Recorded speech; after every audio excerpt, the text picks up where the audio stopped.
Hello guys, study with Arushi में आप सभी का स्वागत है। आशा करती हूँ कि आप सभी अच्छे होंगे।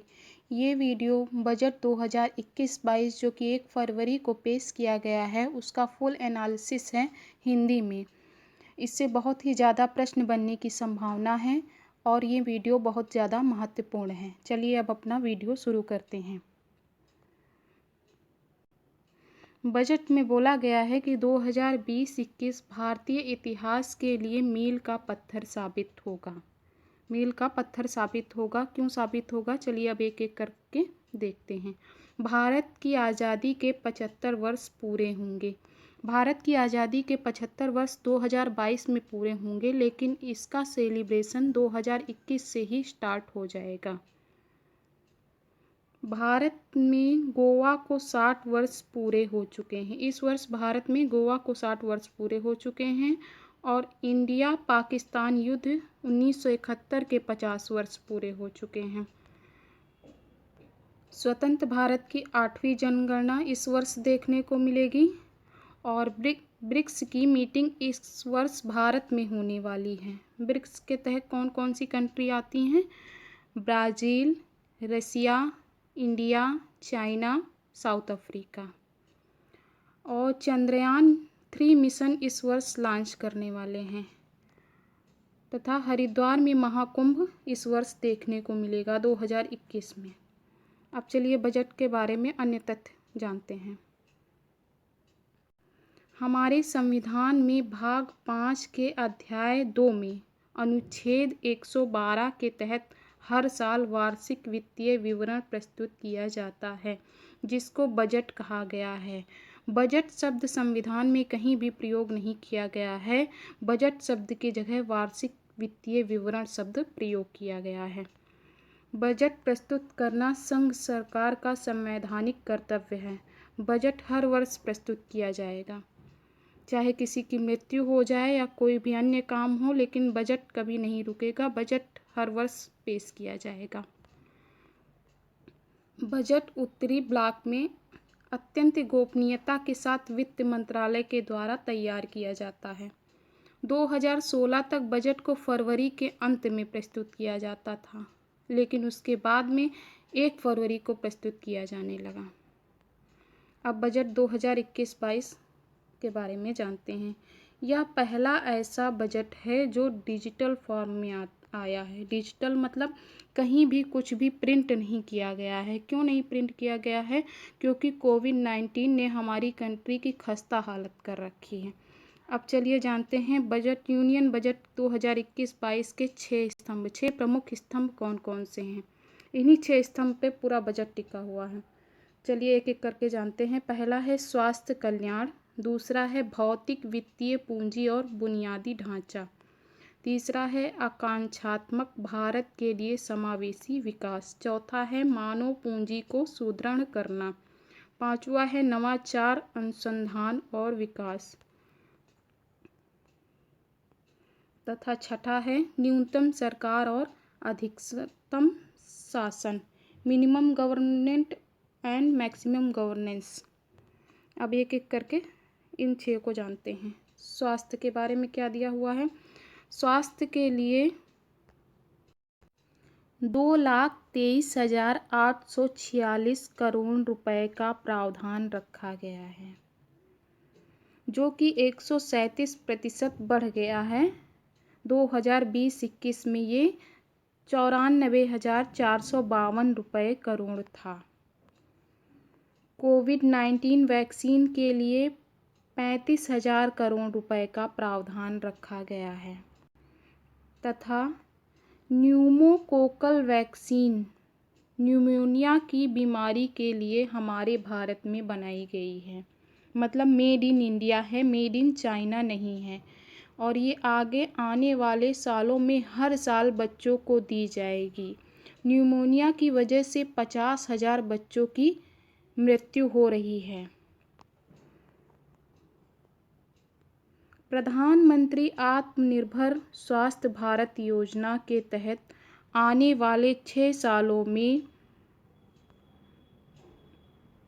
64,180 करोड़ रुपए केंद्र ग्रामीण क्षेत्र में और 11,024 स्वास्थ्य केंद्र शहरी क्षेत्र में खोले जाएंगे तथा 15 स्वास्थ्य आपातकालीन ऑपरेशन केंद्रों और 2 मोबाइल अस्पतालों की स्थापना की जाएगी। अब पोषण के बारे में जानते हैं। मिशन पोषण 2.0 का शुभारंभ किया जाएगा। 112 आकांक्षी जिलों में पोषणगत परिणाम में सुधार लाने के लिए मिशन 2.0 का शुभारंभ किया जाएगा। जल आपूर्ति कवरेज जल जीवन मिशन लॉन्च किया जाएगा। इस मिशन के लिए 5 वर्ष के लिए 2,87,000 करोड़ रुपए दिया जाएगा। स्वच्छ वायु 1 मिलियन से अधिक जनसंख्या वाले 42 शहरी केंद्रों के लिए 2,217 करोड़ रुपए का प्रावधान रखा गया है।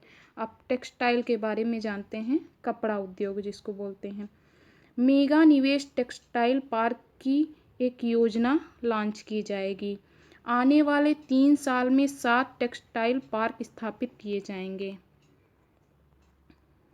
रेलवे अवसंरचना रेलवे के बारे में बजट में क्या दिया गया है उसके बारे में जानते हैं। भारतीय रेलवे में भारत के लिए राष्ट्रीय रेल योजना 2030 तैयार की है। इस योजना को 2030 तक भविष्य के लिए तैयार रेलवे तंत्र सृजित करना है।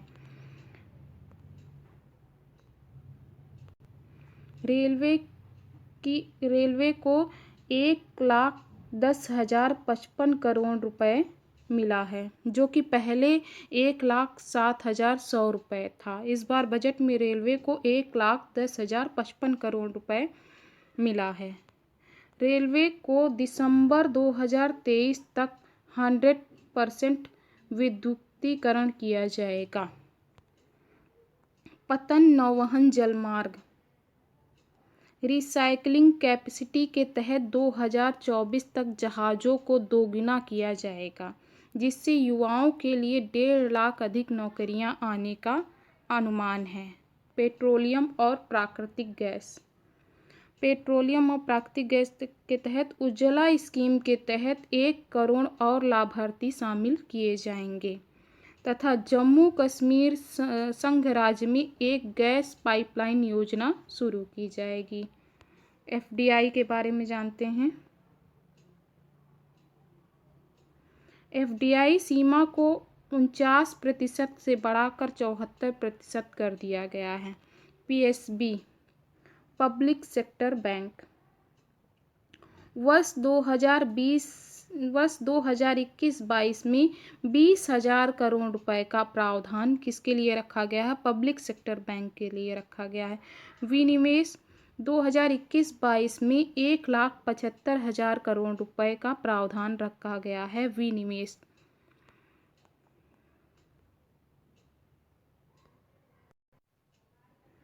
आईबीआई बैंक के अलावा 2 सार्वजनिक क्षेत्रीय बैंकों और सामान्य बीमा कंपनी का निजीकरण किया जाएगा। अब कृषि के बारे में जानते हैं। कृषि के बारे में बजट में क्या दिया गया है। कृषि में स्वामित्व योजना शुरू की गई है। स्वामित्व योजना क्या होती है?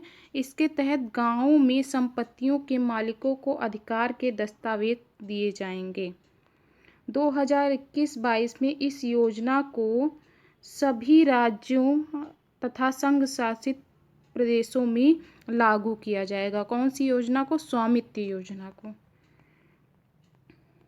तथा ऑपरेशन ग्रीन स्कीम, जिसमें केवल टमाटर, प्याज और आलू पर लागू था ऑपरेशन ग्रीन, इसे बढ़ाकर अब इसमें जल्दी खराब होने वाले 22 और उत्पादों को शामिल किया जाएगा। मत्स्यिकी के बारे में जानते हैं। क्या दिया गया है बजट में?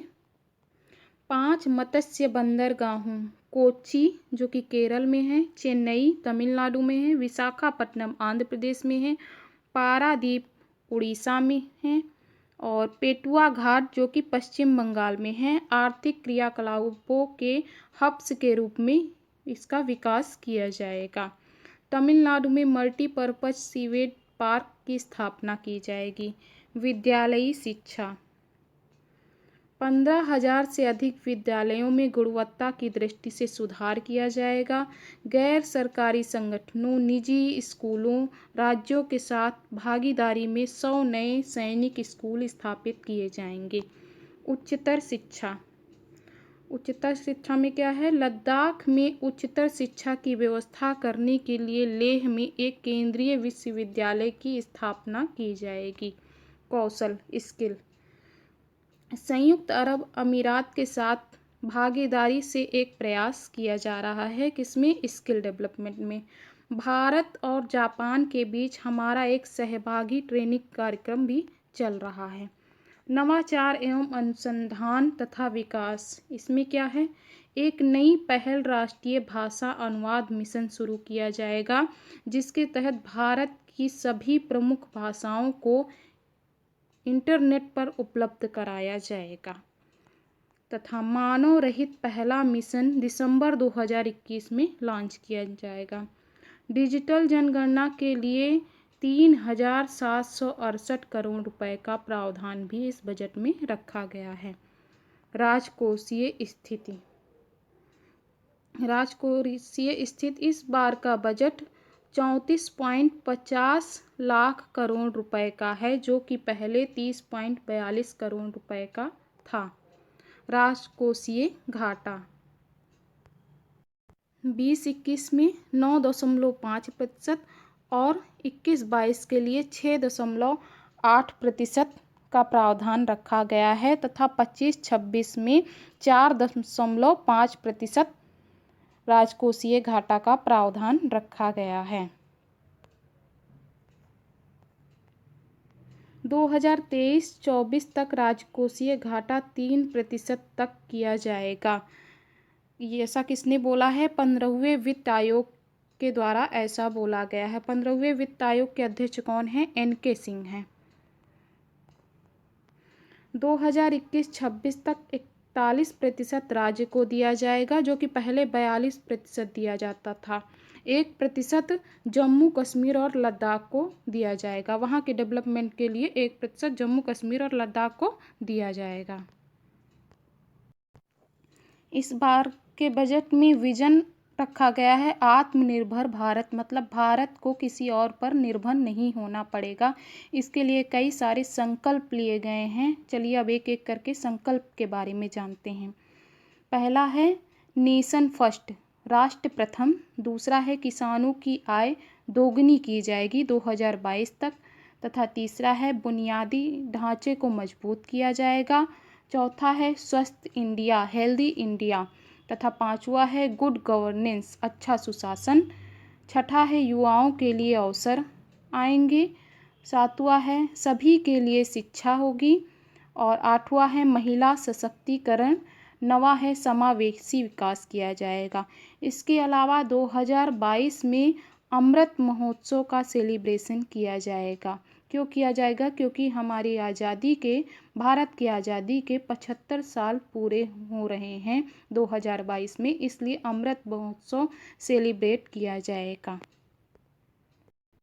ये हैं बजट के हाईलाइट की पॉइंट, जिसको आप लोग अपनी कॉपी में नोट कर लेना, क्योंकि इससे प्रश्न बनने की बहुत ज़्यादा संभावना है। आज के लिए इतना ही। अगर आप सभी को मेरा ये वीडियो पसंद आया हो तो मेरे वीडियो को लाइक करें, मेरे चैनल को सब्सक्राइब करें तथा मेरी वीडियो को ज़्यादा से ज़्यादा मात्रा में शेयर करें। मिलती हूँ अपने अगले वीडियो में, तब तक के लिए धन्यवाद।